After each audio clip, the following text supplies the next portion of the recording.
Hello everyone! I would like to share that I made a DIY calendar for 2026.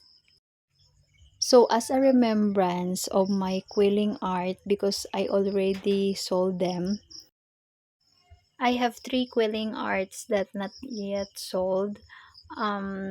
The price is a little bit expensive, but it's really worth it when you see it in person.